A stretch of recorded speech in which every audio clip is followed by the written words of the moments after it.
তো স্টেট গভর্নমেন্টের তরফ থেকে ইতিমধ্যে নতুন এসএমএস দেওয়া হচ্ছে প্রত্যেককেই। ক্লিয়ার দেখুন ডাব্লিউবি গভর্নমেন্টের তরফ থেকে কি বলা হচ্ছে।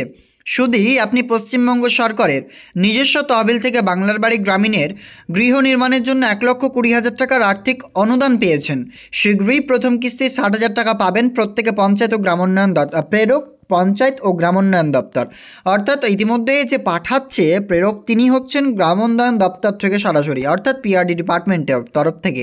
পশ্চিমবঙ্গ রাজ্য সরকার জানেন বাংলা আবাস যোজনা প্রকল্পের মাধ্যমে ইতিমধ্যেই টাকা রিলিজ করেছে আপনাদের জন্য, এবং সেই টাকা এসে পৌঁছচ্ছে উপভোক্তাদের ব্যাংক অ্যাকাউন্টে। এটা একটা এসএমএস দিচ্ছে শীঘ্রই পাবেন, আর এটা একটা এসএমএস দিচ্ছে পশ্চিমবঙ্গ সরকারের নিজস্ব তহবিল থেকে বাংলার বাড়ি প্রকল্পে বা বাংলার বাড়ি গ্রামীণের প্রথম কিস্তি 60,000 টাকা ছাড়া হয়েছে। এই টাকার সদ্ব্যবহার করলে পরবর্তী কিস্তির টাকা ছাড়া হবে, এবং এটাও প্রেরক পঞ্চায়েত ও গ্রামোন্নয়ন দপ্তরের তরফ থেকে। তো ক্লিয়ার বুঝতে পারছেন রাজ্য সরকারের তরফ থেকে দুটো এসএমএস দিচ্ছে।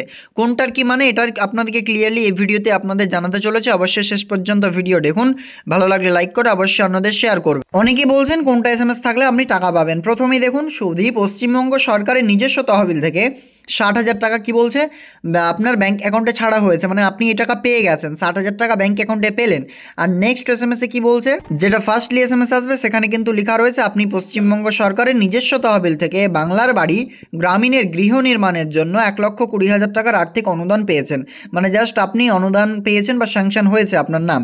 সেক্ষেত্রে প্রথম কিস্তি 60,000 টাকা আপনার শীঘ্রই ব্যাংক অ্যাকাউন্টে জমা পড়বে। এই এসএমএস আসলেও আপনি টাকা পাবেন বুঝবেন। আর সেকেন্ড যেটা আপনি পরবর্তীতে দেখালাম সেই এসএমএসটা আসলে টাকা চলে এসছে ব্যাংক অ্যাকাউন্টে, এটা বুঝবেন। ক্লিয়ার রাজ্য সরকারের তরফে প্রত্যেক উপভোক্তাদের ইতিমধ্যেই যে প্রত্যেককে এসএমএস দিচ্ছে তাদের রেজিস্টার্ড মোবাইল নাম্বারে। আশা করা যাচ্ছে আপনাদেরও এই এসএমএসটি ব্যাংক এসেছে মোবাইল ফোনে এবং ব্যাংক অ্যাকাউন্টে টাকাও এসে গেছে। তাই ইতিমধ্যেই যে টাকা রিলিজ করলেন রাজ্যের মুখ্যমন্ত্রী মাননীয় মমতা বন্দ্যোপাধ্যায় প্রায় 12 লক্ষ উপভোক্তাদের জন্য, যাদের ইতিমধ্যে 12 লক্ষ অনুমোদন হয়ে গেছে। এবং তার পরেই যে সমস্ত পিডাব্লিউএল রয়েছে তারা কবে পাবেন সেই সংক্রান্ত লেটেস্ট আপডেট ইতিমধ্যেই কিন্তু সরাসরি মুখ্যমন্ত্রী মাননীয় মমতা বন্দ্যোপাধ্যায় অফিসিয়াল ফেসবুক পেজে বলে দিয়েছেন, এবং সেই আপডেটসটা আপনাদের মাঝে আলোচনা খুব শীঘ্রই করব এবং অন্যান্য জায়গায় আশা করি দেখেছেন। তো এই পিডাব্লিউএল লিস্টে যাদের নাম রয়েছে বা প্রভিশনাল লিস্টে যাদের এলিজিবল রয়েছে তিনারাও পাবেন। কবে পাবেন সেটা পরবর্তীতে লেটেস্ট আপডেট আপনাকে জানিয়ে দেওয়া হবে। তো ইতিমধ্যে বাংলা আবাস যোজনা প্রকল্পের টাকা পশ্চিমবঙ্গ রাজ্য সরকার উপভোক্তাদের ব্যাংক অ্যাকাউন্টে রিলিজ করলেন সরাসরি নবান্ন থেকে, এবং সেই টাকা ইতিমধ্যে এসে পৌঁছেছে প্রত্যেক উপভোক্তাদের ব্যাংক অ্যাকাউন্টে। 12 লক্ষ উপভোক্তাদের মধ্যে যে সমস্ত জেলা থেকে কমেন্ট কিংবা হোয়াটসঅ্যাপের মাধ্যমে যোগাযোগ করছেন টাকা এখনও পর্যন্ত আসেনি, সেই সমস্ত উপভোক্তাদের টাকা খুব শীঘ্রই চলে আসবে। 31 তারিখ শেষ সময়, তার আগেই প্রত্যেক উপভোক্তাদের ব্যাংক অ্যাকাউন্টে সঠিক সময় টাকা পাঠানোর ব্যবস্থা করে দিয়েছে প্রত্যেক ট্রেজারি।